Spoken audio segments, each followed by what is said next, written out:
Bienvenidos, Ushamdi, and welcome. CMIT 454, sections 6380 and 6382 for the first 8-week term of the spring 2018 semester at the University of Maryland University College. This is the CCNA Security version 2.0 course from the Cisco Networking Academy, and this afternoon's video tutorial and solution set is going to be for Packet Tracer Activity 6.3.1.2, where we take our first look at securing a layer 2 switching environment with Cisco devices. And so we're going to be focusing on port security as well as the Spanning Tree protocol. So let's go ahead and dive in and take a look at our scenario. So we're going to be assigning the central switch as the root bridge. We're going to be securing the spanning tree parameters to prevent STP manipulation attacks, and we'll dig a little deeper into the spanning tree protocol. And we're going to enable port security to prevent CAM table overflow attacks. Now, everything that we're doing here, again, there's a little overlap here, and actually a little more than just a little. There's quite a bit of overlap here between the CCNA Security curriculum as well as the CCNA Routing and Switching curriculum. A lot of what we're going to be doing here are topics that you would cover with the same depth that you would with CCNA Routing and Switching. So again, these are fantastic activities, and the material is absolutely invaluable in terms of setting up your layer 2 domain.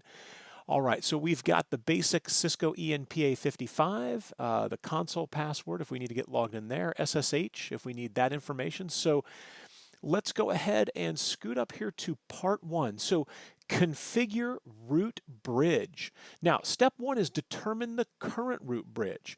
So how do we do that? Well, let's log on to Central here. And outstanding, the new version of Packet Tracer has the increased font size on the switches, and this is a multi-layer switch. It's a 3560, 24 ports, and so this switch is capable not only of layer 2 functionality, but also of layer 3 functionality. So here we are in Central, and we're at the user exec prompt as evidenced by the greater than sign. So let's issue the enable command to transition from user exec into privilege exec, where we're going to be ENPA 55, where we're going to be able to gather up some additional information. So how do we see the current root bridge? Well, we would say show spanning tree, right? And this is one way to get that information.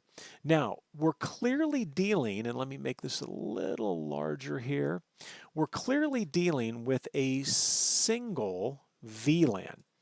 And I will touch on, and we just lost the window there, I will touch on some of the semantics around per VLAN spanning tree as we move through this, because I want to make sure I give you a little bit of a background here. Now, one of the first things that we need to recognize is the spanning tree enabled protocol.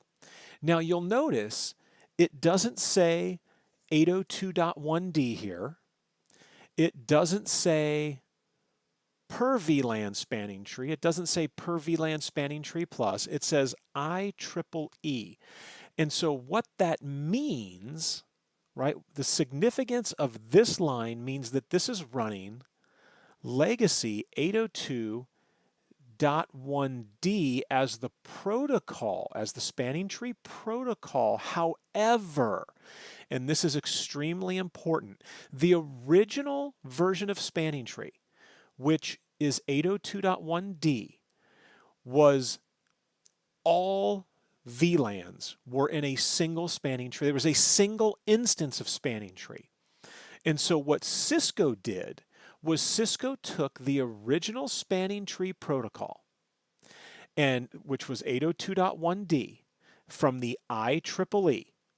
And they went ahead and said, you know, that's a great idea, but we don't like the idea that all VLANs would have to be in the same spanning tree instance. So we want to do what's called per VLAN spanning tree, PVST.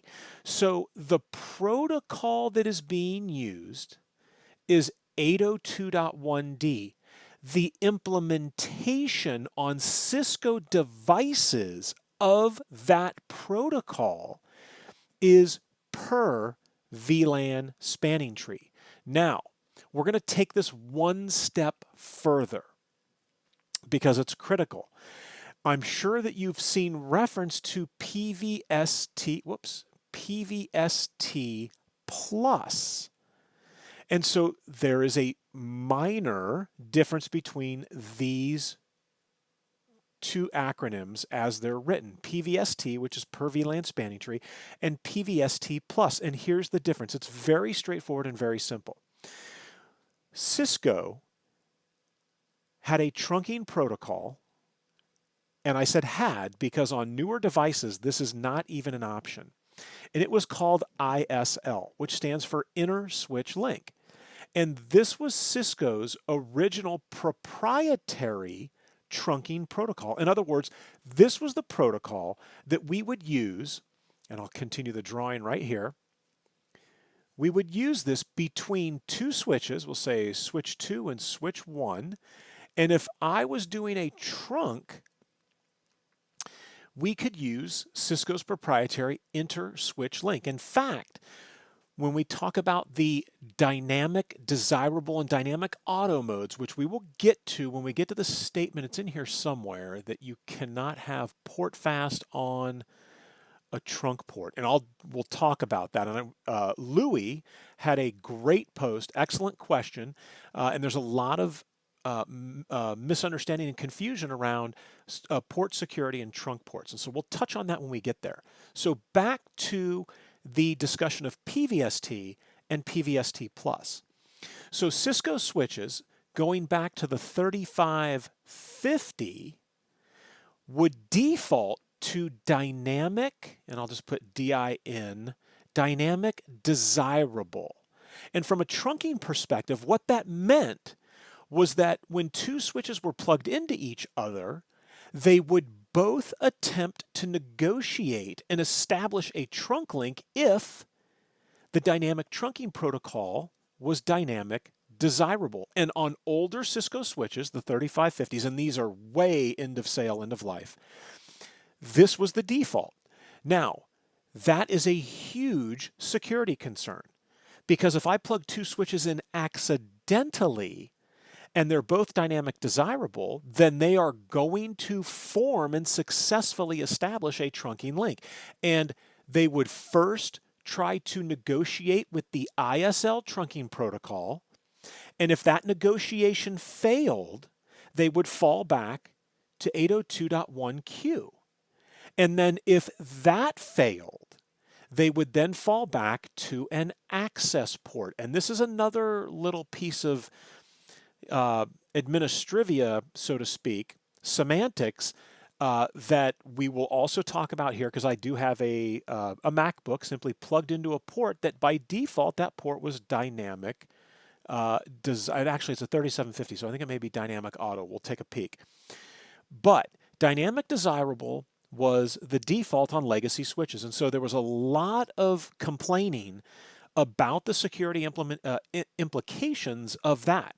This dynamic desirable as being the default, meaning that if I accidentally plug these guys in, they're going to try to negotiate and actively try to negotiate the establishment of a trunk link. And that may not be what you want, right? So they would try to negotiate ISL and then 802.1q. So then there was a big uproar that, this is an issue. So with the switches that were more recent than the 3550s, and we could go current day to the 3750s, where it's dynamic auto. Now, the difference between dynamic desirable and dynamic auto is if both sides are auto, it will not successfully form a trunk link if we were to plug this in, right?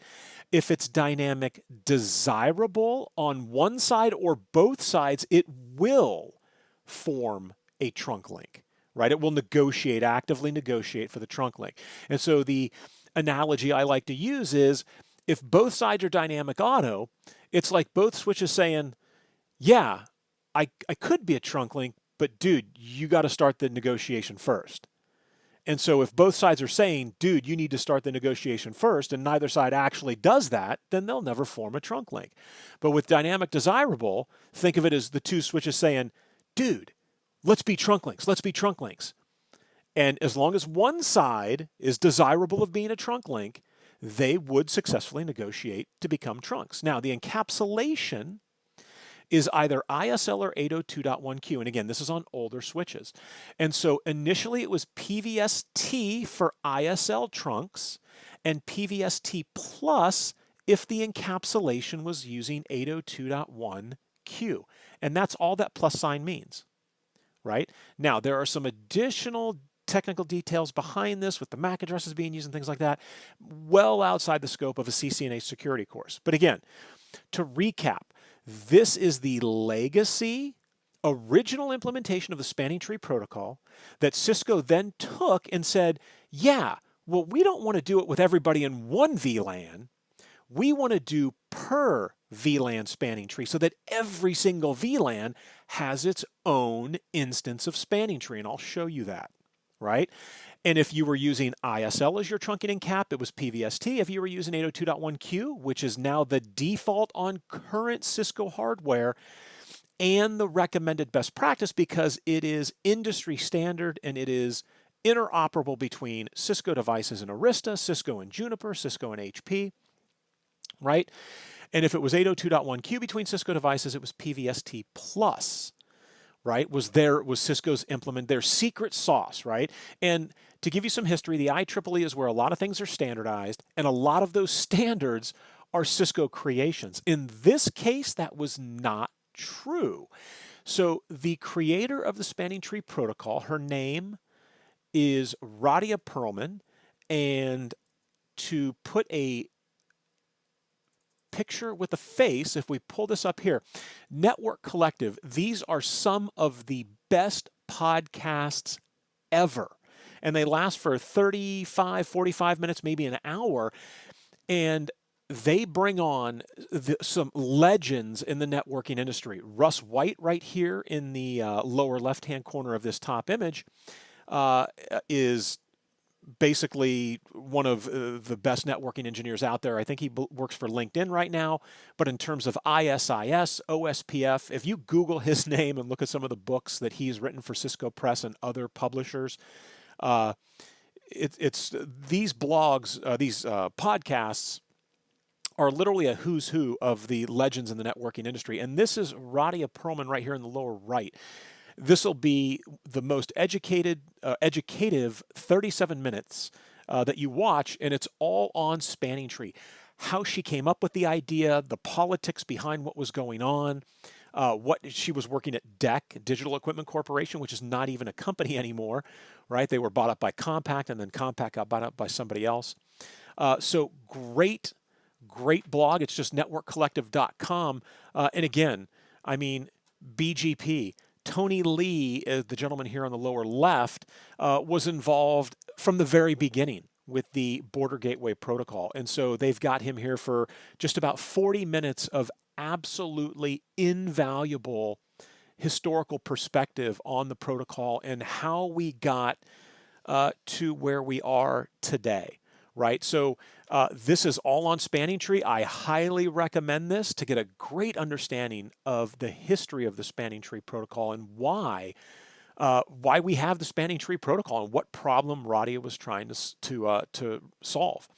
So in this course, we talk about it a lot from the security perspective, but the purpose of, get the password back in here on Central, the purpose of the Spanning Tree protocol is to prevent loops from forming at layer 2 or in your layer 2 domain. So again, a little segue because I want to try to fill in as many gaps as possible because we cover this, again, from a security perspective, but there's a lot that's out there to kind of sort of fill the gaps in with this topic. So how do we see the current Spanning Tree root bridge? Well, this is one way to do it, is to say, show Spanning Tree. And in Packet Tracer, this is great. And again, we see the IEEE, right? We know that that's talking about the legacy 802.1d Spanning Tree protocol. But again, Cisco took it, added their little secret sauce, and they do per VLAN Spanning Tree.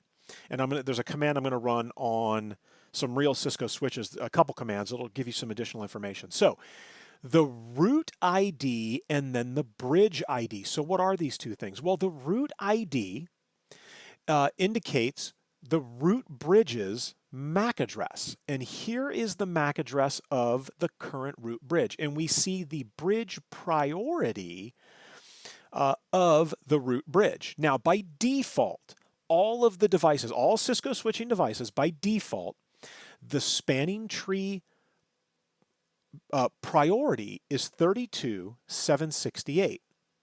Now, you may be wondering, well, wait a second, Travis. It says right here the priority is 32,769, so how is that possible? And this is very, very simple. And I'm not going to get into the semantics as to why we ended up, it's called MAC address reduction, right? Is why we end up with this funky number here. So the way Cisco does it is they take the VLAN number, which is commonly referred to when we're figuring out what the true priority value is. We take the priority value and we add what is called the system extension ID, or the VLAN number. And that gives us the actual priority for this spanning tree instance in this VLAN.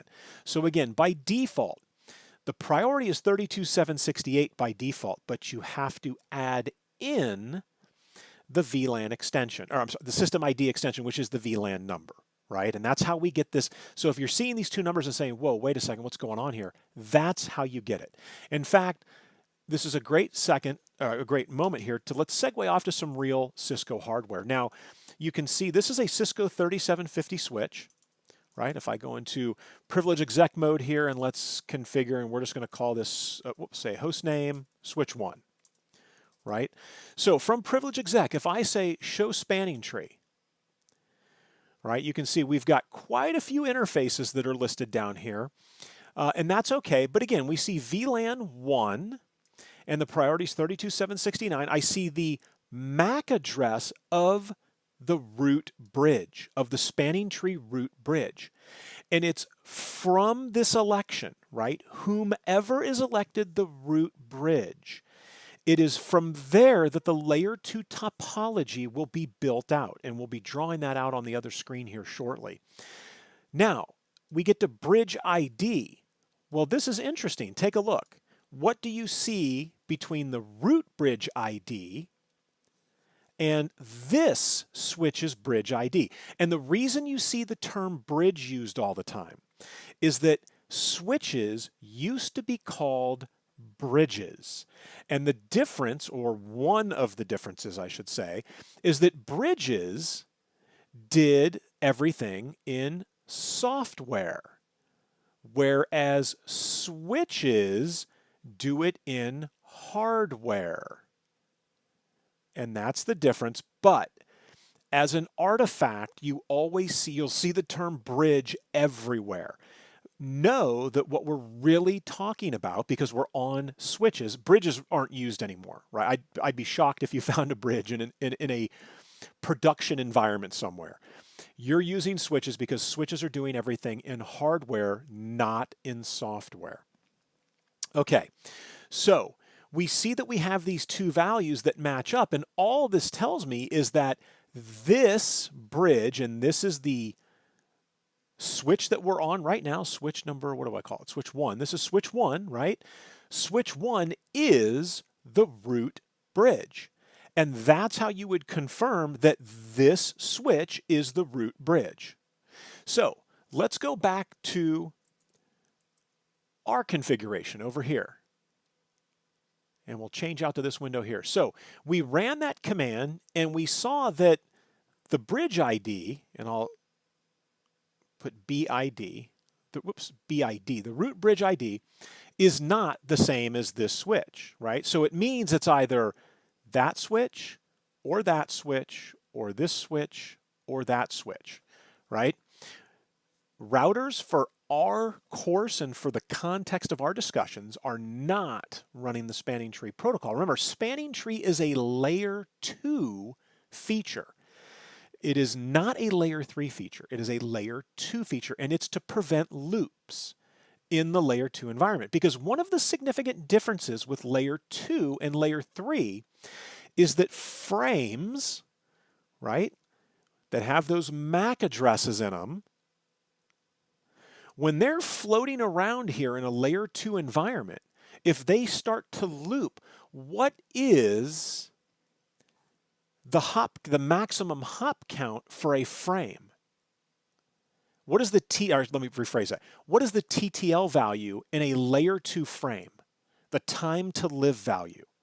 With an IP packet, the TTL is 255 commonly, right? So after 255 hops, if it's just sitting here circling in the environment after 255, so 1, 2, 3, 4, and then around 255 times, the TTL expires, and then the recipient of that packet, when the TTL expires, is dropping that packet. What about with frames?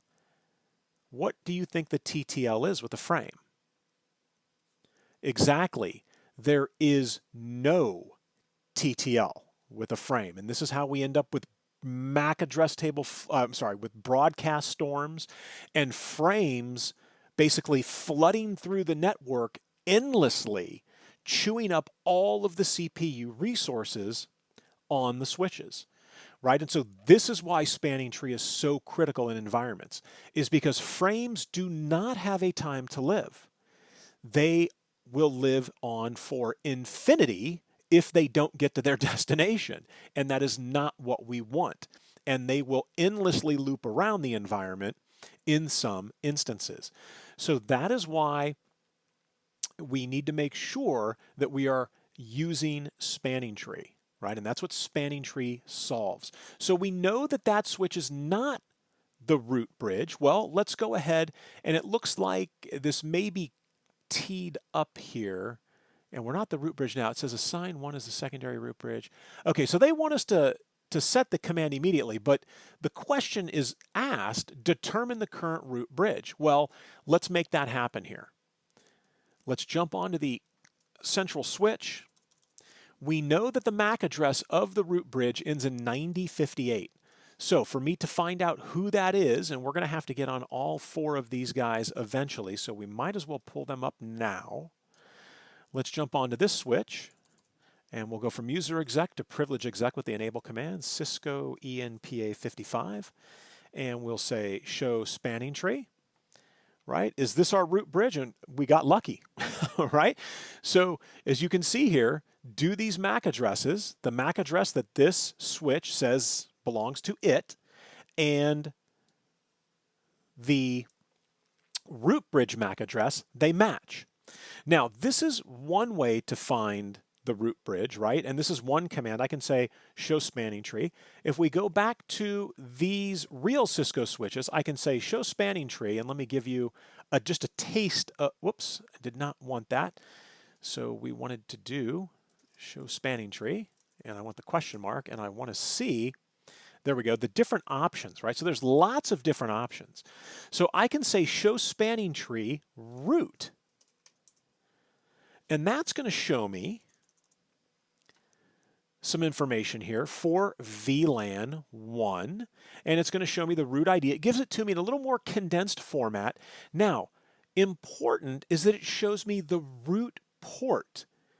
Now, this is why I like this command right here, because if there's not an entry there with a port, then that confirms that this is the root bridge, because I would only have a root port if I needed, if that's the port that I have to go out. And the root port is the port that you are closest to the root bridge on. So if there's no entry here, and if you see the cost of 0, that tells you that for this VLAN, this switch is the root bridge, right? And I'm going to leave the hello, max age, and all the forwarding stuff. We're going to leave that out. So again, if there's no root port and you see a cost of 0, that indicates that for this VLAN, I am the root bridge. Now, that was also one of the reasons that Cisco wanted per VLAN spanning tree, because if you were asking yourself during my explanation as to why with the legacy STP, Spanning Tree Protocol 802.1d, all VLANs were in a single spanning tree instance, which meant that if this was the root bridge, and let's say that the shortest cost, right, the lowest cost was to go this way, and the same thing for this guy, it was to come this way. That meant that if over here we had, VLANs 10, 20, and 30, and over here we had VLANs 50, 60, and 70, it meant that no matter what, all traffic, if that was the shortest path to go through switch 1, that was how all VLANs would travel. There was no opportunity to do any kind of load sharing or load balancing. And what I mean by that is that's where Cisco said, no. We're not going to put every VLAN in a single spanning tree instance only to have all traffic flood one direction without the opportunity to balance that traffic.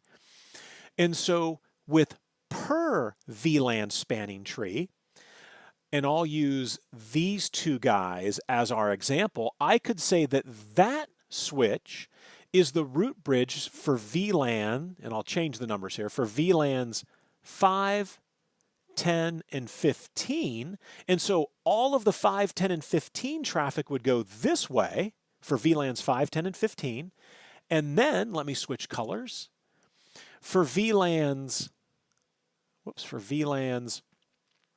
20, 25, and 30, we would make this the root bridge, right? And so then all of that traffic would go this direction. So if switch 1 in this picture is the root bridge for 5, 10, and 15, all of that traffic swings through switch 1. And then if switch 2 is the root bridge for 20, 25, and 30, we can load balance. And so that's what the per VLAN spanning tree is all about, right? Okay, so we've identified the root bridge as switch 1. Let's dig in here and take a look at what we actually need to do. So central is going to be the root bridge, and it's going to be the root bridge for all VLANs. And in our environment here, we're interested in a single VLAN. We only have VLAN 1. So if I say show VLAN brief, the only VLAN that is configured and is the default VLAN is VLAN 1. And that's a key point. Remember, VLAN 1 is the default VLAN. So here we are. Let's get into global config, and they actually provide the command for us. And a quick note, if the default is 32.768 and the only VLAN is VLAN 1, every single switch in this environment has the same priority. So if they all have the same priority, how is it possible that switch 1 ended up as the root bridge? How did it win the election among these 5 switches to become the root bridge?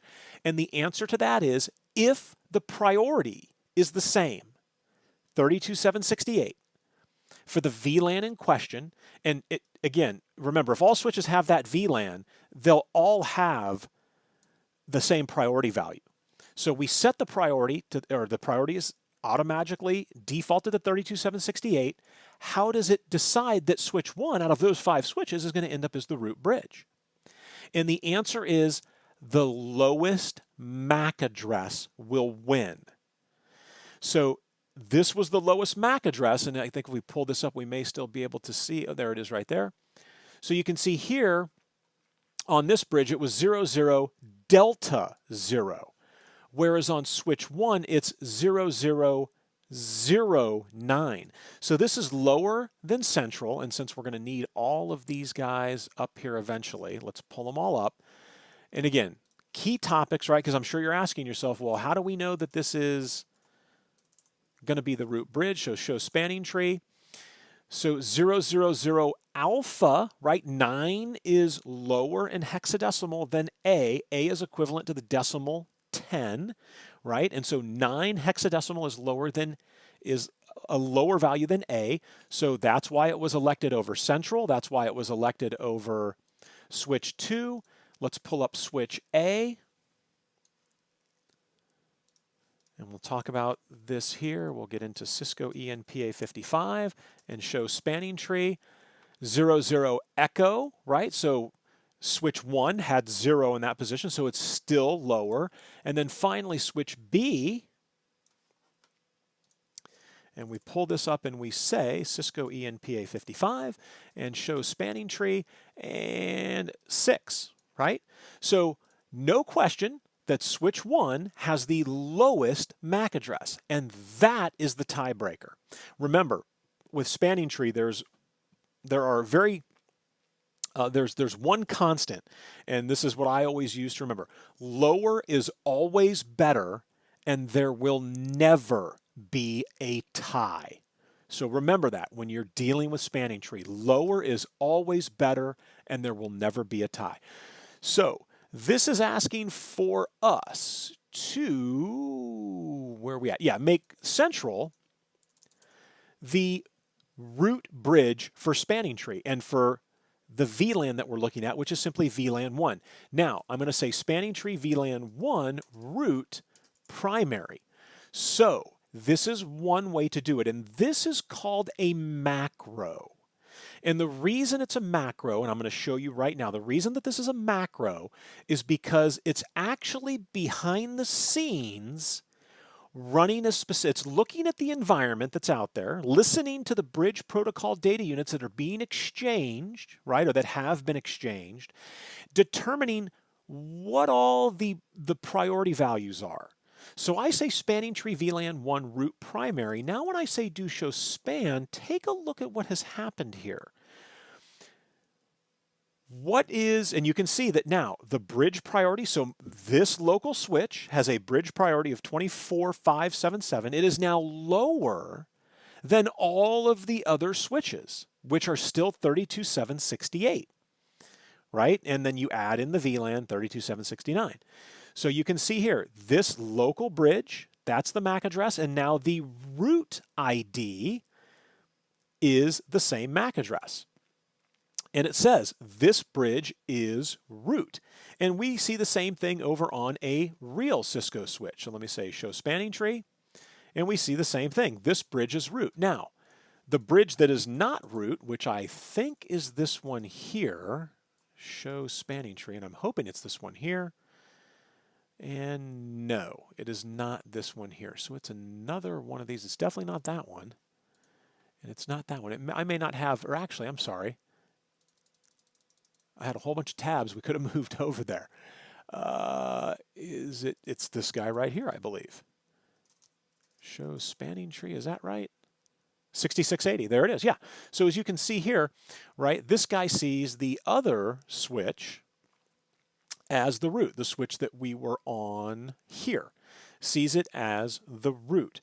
Now, when we say spanning tree VLAN 1 root primary, the switch looks at what the next highest value is, and it drops it down by an increment, and the increment is 4096. So when you're setting the priority value, right, we are locked into, if I was to say here, spanning tree, VLAN 1, priority, it has to be in increments of 4096. So there's an easy way to see what all those increments are. Type in, well, actually I can't go above. If you go above 61440, it says something else. So there are all the possible values that we can put in or that we could set. So 32768 is the default. It drops it down 2 steps, right? It goes below the next one, which would be 28672. It drops it all the way down to 24576.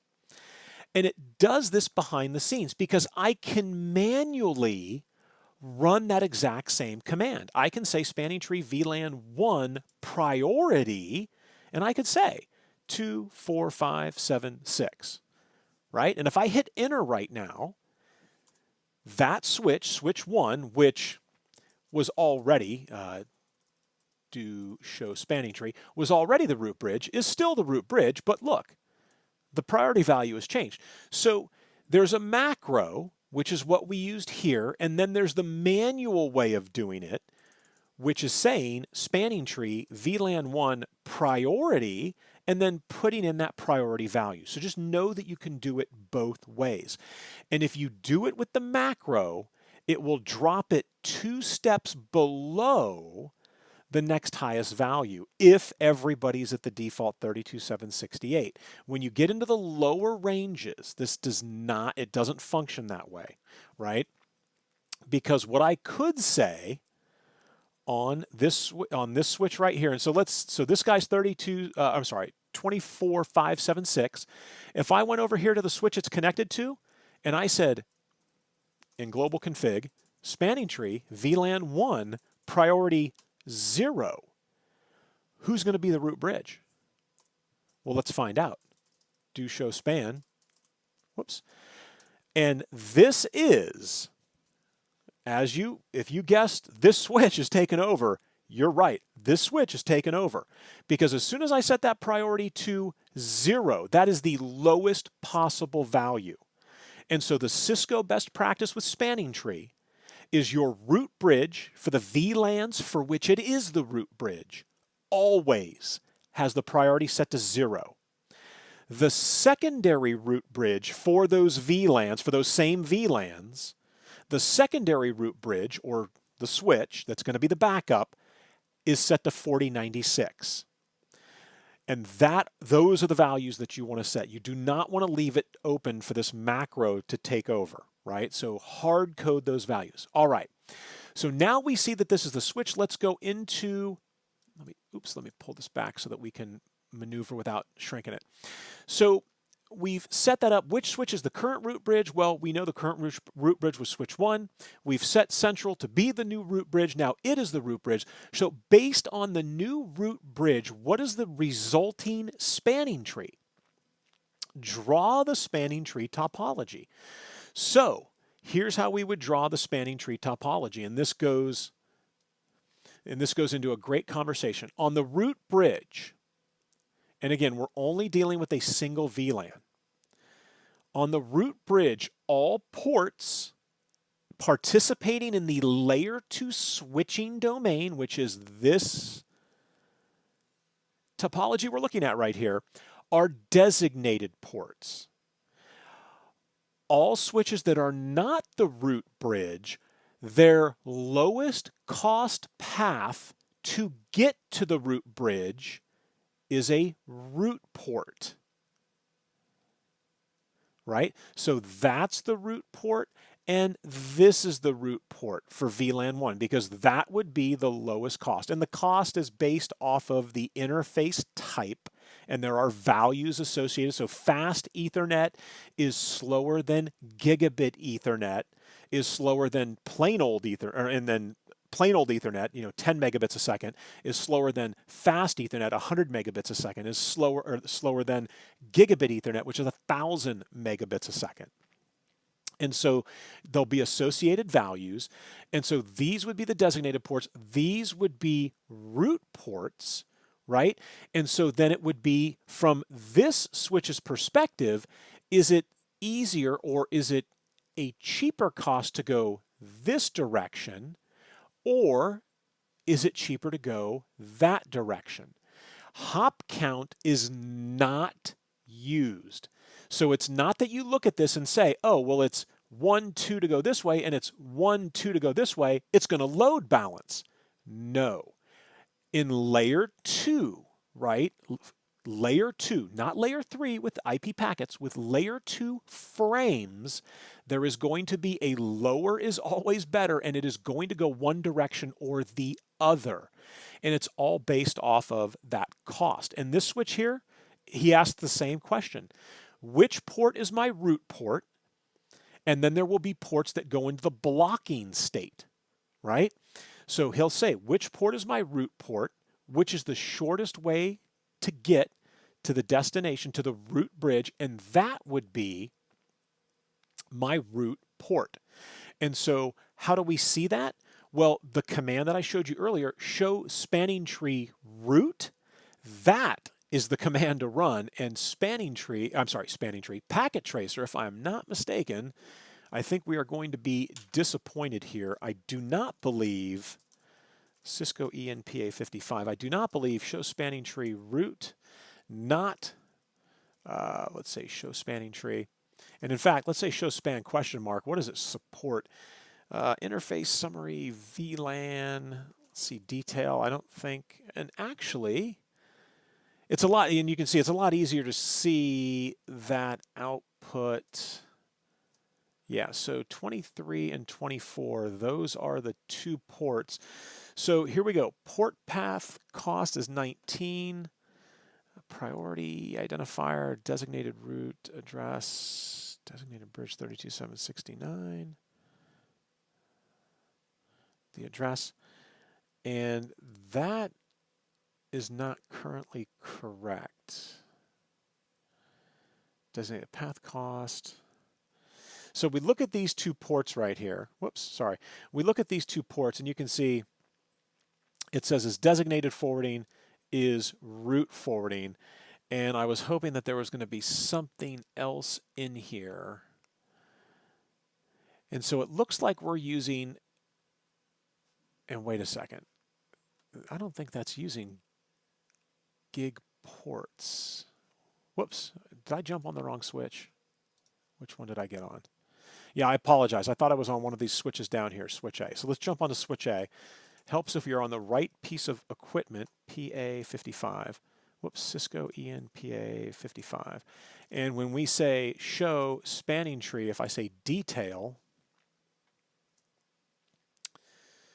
yeah, so this shows us which ports are forwarding and which ports are blocking. If I say show spanning tree, right, we see that as well, and we can see the root port here, right? So this tells me that fast Ethernet 023, that is what switch A thinks is the root port. And if I mouse over right there, that is FA23, because I've seen this on a box where this isn't a virtual machine and my VMs are always, they lag behind. And so we don't have the red dots here either, but that is fast Ethernet 023. So for this switch, all traffic for VLAN 1 is going to travel this direction to get to the root bridge, right? So sort of think of the root bridge as like the center of the universe, and then the rest of the topology is based off of that.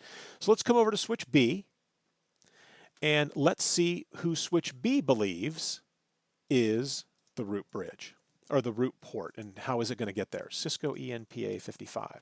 So show spanning tree. It likes, oh wait, 23 is blocking. It likes 24, and oh, and this is a good question. I thought that that was 23 and that this is 24. So from looking at this,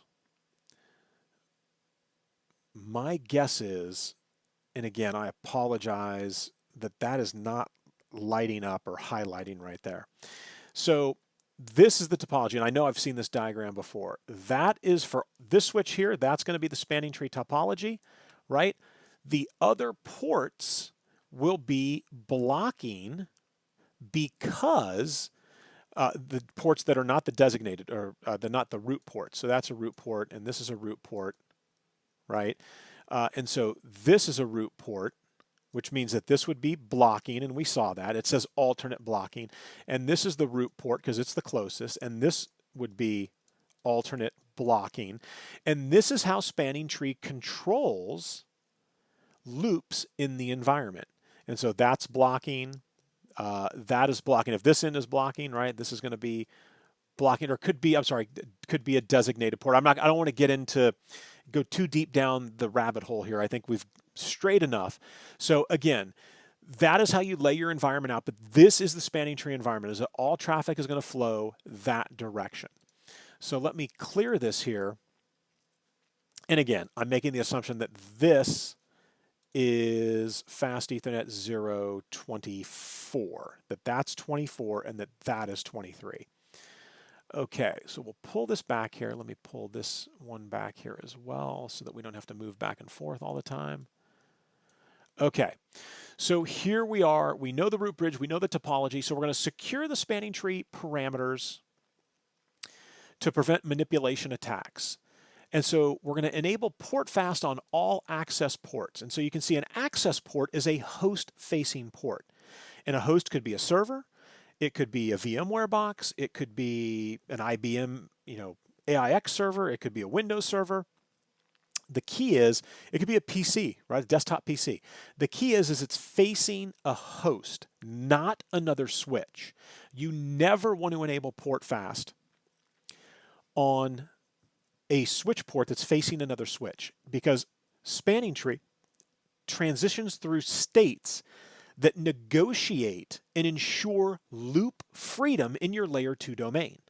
So you don't want to skip those stages that Spanning Tree has to go through: the listening, the learning, and then the forwarding, right? You don't want to skip listening and learning, because those are the two key states that Spanning Tree is transitioning through. So our access ports are Fast Ethernet 01 through 4. And I want interface range FA01 through 4. So now that I'm here, I'm going to go ahead and say Spanning Tree Portfast. Now we're going to get an error when we do this. And this was sort of Louie's question, and one of the students responding to another learner. When I do this, and unfortunately I was not... Oh, yeah, okay, good. We saw the error 4 times. There it is. So you can see it says this has no effect when the interface is in a trunking mode, right? So if I was to say do show interface FA01 switch port, we see that the administrative mode, and this is what I was referring to, it's dynamic auto. Over here on 3750s, what do we see? Show interface Fast Ethernet 101. This is just a different layout in terms of the ports. Show interface switch port. And that port is disabled. That is not what we want. I want a port that is up. So let's go to show interface Fast Ethernet 1038 switch port. I think this port, yeah, there we go. Okay, so the administrative mode, again, is dynamic auto. Remember, it was changed from dynamic desirable because that was a security concern. However, take a look. The operational mode is static access. And so the PC that I have here is plugged into Fast Ethernet 101. And if we say do show interface Fast Ethernet 101 switch port, it tells me that it's disabled. So I'm going to say switch port mode access. And it says, oh, it's not a switching port. So do show, how is this configured? Do show run interface Fast Ethernet 101. I apologize, I thought this, and it is set up as a layer 3 port. So we're going to go ahead and say no, I'm sorry, we're going to go ahead and say switch port. And now when I say do show run, you can see the IP address is gone. And so now it's just a plain Jane port. I could have also said default interface Fast Ethernet 101. And it would have set it back to the default configuration that that port was configured with when this switch was taken out of the box, right? And plugged in, and we decided to use it. So now when we say do show run interface Fast Ethernet 101, and I want thought it would be closer, switch port. So here we go. So you can see switch port is enabled. The administrative mode is dynamic auto, but take a look. The operational mode, or the mode that it ended up in after it realized I'm not going to be able to successfully negotiate a trunk port, is static access, right? Because the other side is a host. And so the fact that the other side is a host, if I said Spanning Tree Portfast here, watch what happens. Whoops. I'm sorry, I thought I was in the interface. 101. And we want Spanning Tree Portfast. So take a look. It tells you, be careful that this should only be enabled when when an interface is in a non-trunking mode.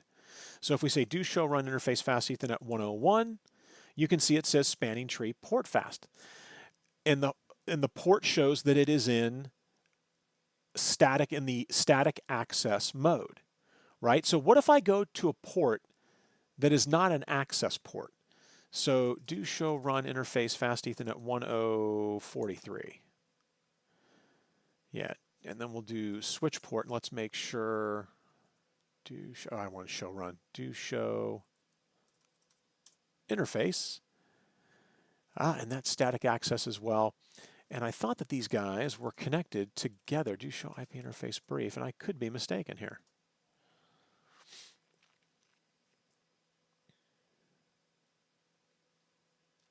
Oh, I apologize. They are. It's a 3750 on the other side. Remember, if both sides are auto, trying to reorient myself with my own environment, if both sides are dynamic auto, it's not going to negotiate to be a trunk, right? Because neither side is going to actively make that happen. They're kind of passively sitting back and waiting for the other side to tell one side of the other side, hey, we're going to be trunks. Let's do this. If you can become a trunk, let's do it. And then we'll figure out what our trunk and encapsulation is going to be. So again, you may see an error message when you go to run that command. And the reason for that is you have to turn the port into, switch port mode access into an access port in order for that to happen, right? And so then if you saw the error, you would say Spanningtree Portfast, right? And then we're also going to enable Spanningtree BPDU guard on those ports as well. Now, BPDU guard protects you from someone unplugging your host and plugging in another switch. And that, if that switch has a lower bridge ID, a lower priority value, right, you could run into issues because that switch could then take over as the root bridge and then pulling all traffic toward it instead of the true root bridge. And then we'll talk about root guard as well. All right, so that is BPDU guard, and it talks about being able to run it from the global config prompt as well, and that's something that you can certainly do. So we'll do the same thing here. Let's keep up. We'll say, whoops, we'll go into global config mode, interface range, fast Ethernet 0, 1 through 4, and we'll say Spanningtree Portfast, and actually want to say switch port mode access, and we don't have to say switch port access VLAN 1 because it's the default, right? If it was another VLAN like VLAN 2 or VLAN 3, we would have to say that. And then we're going to say Spanningtree Portfast, and then we're going to say Spanningtree BPDU guard enable. All right, and that takes care of steps 1 and step 2, enable root guard. Now, root guard can be enabled on all ports on a switch that are not root ports. So remember, on the root bridge, that is why you would set root guard, because you want to make sure that if you receive a superior BPDU from downstream, right, that you disable that port. And so when we talk about root guard, it prevents, so let me rephrase. So when we enable root guard on a port that is a non-root port, if that port, in other words, a designated port, right, or it could be a port that's an alternate port, if that port receives a BPDU, a superior BPDU, it will transition to the root inconsistent state. It'll block, right? And so what we're doing is we're trying to ensure that we remain the root bridge, and that if from somewhere downstream, if we get a superior BPDU, which is a BPDU with a lower priority, we are not going to accept it. So on switch 1, they want us to set that up. And on switch 2, and we'll talk about this Cisco ENPA in just a second here. So let's get into global config, and we're going to say interface range, fast Ethernet 023 and 24. And we're going to say Spanningtree guard, and it's interesting, it's called root guard, but the command is guard root, right? And then we're going to do the same thing over here on switch B. Interface, we're going to say interface, I'm sorry, not B, I better be careful there. On switch 2, we're going to say Cisco ENPA 55, get into global config, interface range, fast Ethernet 023-24, Spanningtree guard root. Now, you're probably looking at this and asking, wait a second, why would you put it, and ironically, as I highlighted the router, it lit up with all the interfaces. Why would you put it here and here and here and here? Why not put it there and there? Now, you can certainly put it there, and that's not a problem. However, the reason it's on these downstream facing ports that go to these access layer switches here, the reason we have it here is that if that switch is compromised or that switch is compromised or someone plugs in another switch and we don't have BPDU guard on and the priority is 0 and the MAC address is artificially low because this is a bad actor and they've made that happen, then who now becomes the root bridge? Yeah, it would be this dude, and that is a problem. And so it's defense in depth, right? This is how we defend layer 2 in depth. We put BPDU guard on all host-facing ports. We put Portfast on all host-facing ports. And Portfast is really not a security measure. Portfast is more of, I know that we're plugging a host in here, so we're going to skip the spanning tree listening and learning states and go directly to forwarding. So we put it here and here because if there's a compromise somewhere below this level right here, if there's a compromise down here somewhere and a superior BPDU shows up from a pretender switch, a bad actor, saying, hey, I'm the new root bridge, I'm the new root bridge, these switches will transition these ports into a root inconsistent state and block on those ports, effectively shutting those ports down, because that is what you want.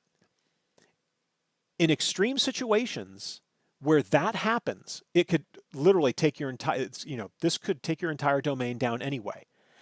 And you want predictability in your layer 2 setup. You must have predictability at layer 2 so that you know if that switch goes down, this guy is going to be the secondary root bridge, right? Or if this guy goes down, that's going to be the secondary root bridge. And in fact, that reminds me that I don't believe we ran that command right there over here on switch 1. So we'll table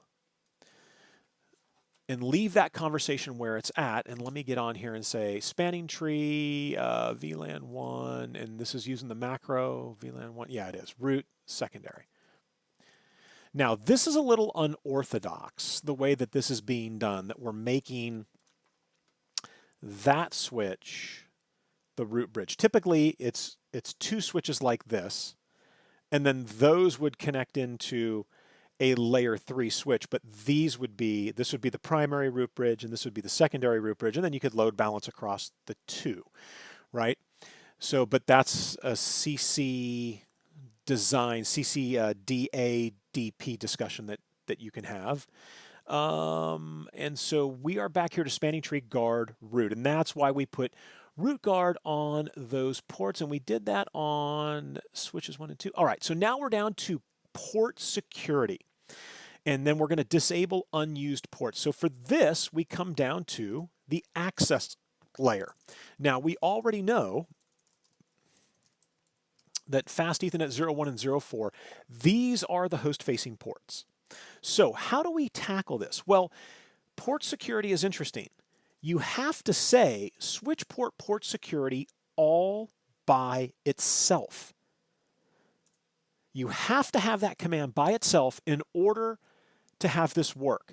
If I was to say switch port security violation shutdown and not have switch port security by itself, that violation shutdown is going to do nothing. It is not going to work, right? In fact, all of the other commands that follow the switch port security command, all the other options are invalid and not in effect if you do not have switch port security by itself. You must have switch port security by itself. So then we're going to say violation shutdown, because that is what I believe procedure should be performed on A and B. The maximum learned to 2, and this is key, right? And this is probably that this may have tripped some people up. The maximum number of learned MAC addresses, and that implies sticky learning, and I'll talk about that in a second.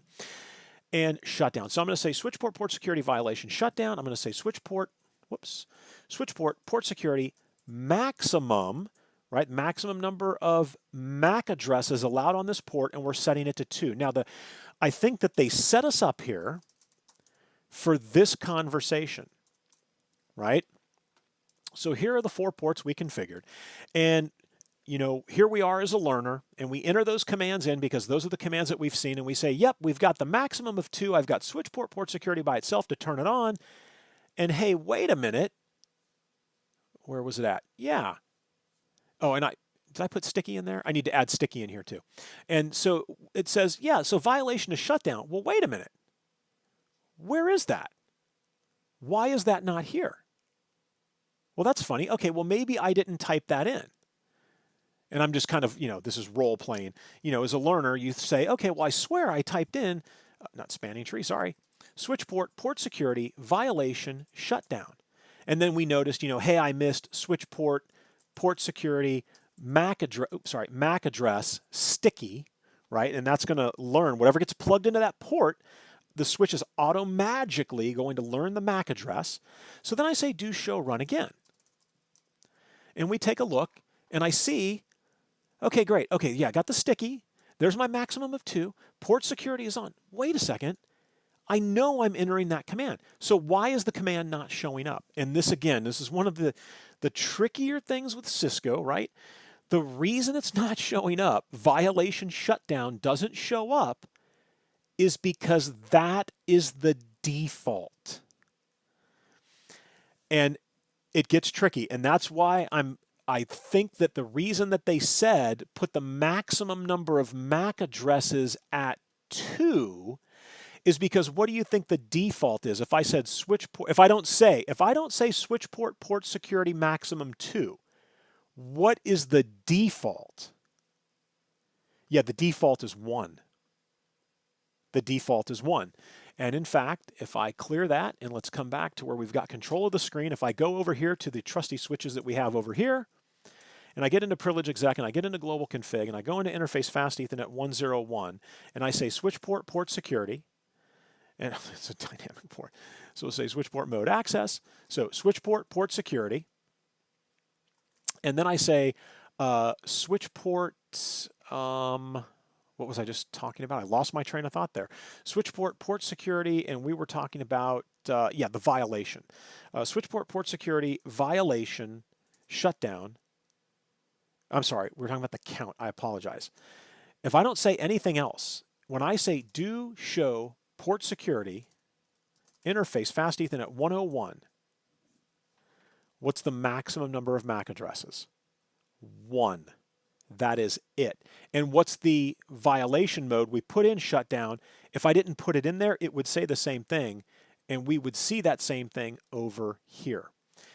All right, and it just dawned on me that the conversation we were having about Portfast and the error message that you would see, the error message that I wanted and that I was anticipating is, where was it at? That it was a dynamic port. It's this here. And this goes to Louis' point. I apologize. This goes to Louis' point that if it's a dynamic port, and it doesn't matter, dynamic auto, dynamic desirable, it doesn't matter, you are going to get an error message when you try to enable port security because it has to be an access port or a hard-coded trunk port. And what that means is if I was to say switch port mode trunk, oh, and it's auto, so we're going to say, let's just go to a different port here, interface fast Ethernet 102. If I was to say switch port trunk encapsulation .1Q and then say switch port mode trunk, you can put port security on a trunk port. Switch port security, right? Switch port security maximum, and I'll say 100. And the actual number, packet tracer is a very low number. It's like 130 something. Here you can do 6,000. So you can actually set a maximum number of MAC addresses allowed to traverse a trunk port with port security, as long as you have set the encapsulation, and the trunk, and you've said switch port mode trunk. You are hard coding it as a trunk port. I apologize. That was Louis' comment in the discussions. All right, so We've got the maximum at 2. We've done that on switch A. Let's quickly do that here on switch B. And we go into privilege exec, Cisco ENPA 55, go into global config, interface range, fast Ethernet 01 through 4. I'm going to say switch port mode access, switch port, and we wanted, let me make sure I read this one more time. And I think we already did the spanning tree on these guys, did we not? We did. So here we need the port security, so we're going to say switch port, port security, typo there, switch port, port security, switch port, port security, MAC address sticky, so learn them as the devices are plugged in, switch port, port security, violation shutdown, which is the default, and you're not going to see that when you run the show run command, switch port, port security, and the maximum is 2, the default maximum is 1. And that should get us pretty close to where we need to be. And now disable all unused ports. And this is where that range command gets very, very handy. So do show IP interface brief. You can see it's a 24 port switch. However, we have 2 giganet Ethernet ports. So I'm going to say interface range, fast Ethernet 05, because we're using the first 4, all the way up to 22, because 23 and 24 are up. Those are our uplink ports, comma, gigabit Ethernet 01 to 2. And now all the commands I'm running from here on out are affecting all of those, and the command is simply shut down, to shut those ports down. And you want to make sure you put a description in here, do not use, right? Now that's not required for any points, but it's always nice. Or you could put, the date that these were all shut down. All right, now there is something I missed, do show run, I believe, on this switch. And we'll come back to that in a second. We'll take care of the interface range, fast Ethernet 05 to 22, comma, gigabit Ethernet 01 to 2, shut down. Throw a quick description on here, and actually I didn't miss anything. Throw a quick description on here, and, do not use, right? And that is it. Now, I apologize. I went off on a couple of tangents. I'm going to do one last one, and this is very valuable. I sent this out earlier today, and I wanted to get into, not Finder, I wanted to get onto, where's it at? Adobe Acrobat. If you go to Google and Google Spanning Tree Toolkit, Spanning Tree Toolkit Cisco, and it will bring you to this 2-page document, which is one of the best documents that's out there. It is very concise, very nice picture here, describing exactly where you would implement, and look at root guard, right? So here's root guard on the access facing, toward the access facing switches. That's where we put root guard. That's what we just did, right? Loop guard that's a routing and switching topic, right? So we didn't talk about that. Uplink fast, that's a legacy, one of the legacy implementations, but take a look here. On host-facing ports, you should have Portfast, BPDU guard, and root guard.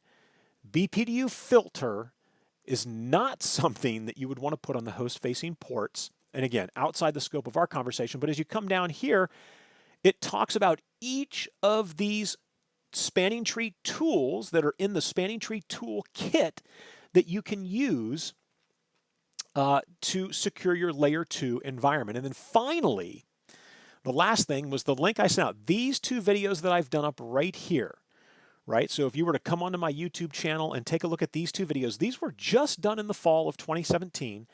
You can see that this one is 90 minutes and this one is about 50 minutes, about an hour, right?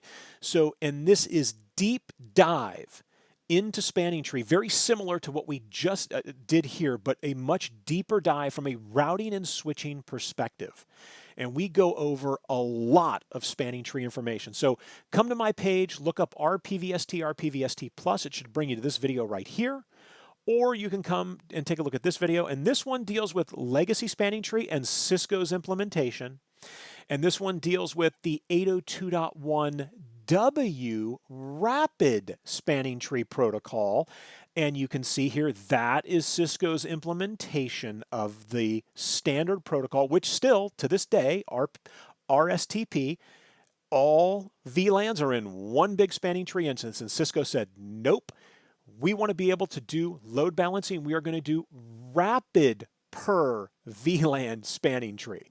And that's how they ended up doing it. So again, I apologize for going off a couple tangents there, but it's definitely critical information to have a well-rounded understanding of why are we doing the things that we're doing, right? And, this is the root bridge. Well, why is it the root bridge? And, why do we put root guard here? And why do we put BPDU guard here? And what are we doing? So again, apologies for going deep dive there. But this wraps up Packet Tracer Activity 6.3.1.2, where we talked about Layer 2 security. All right, enjoy the rest of your week, and I will talk with you soon.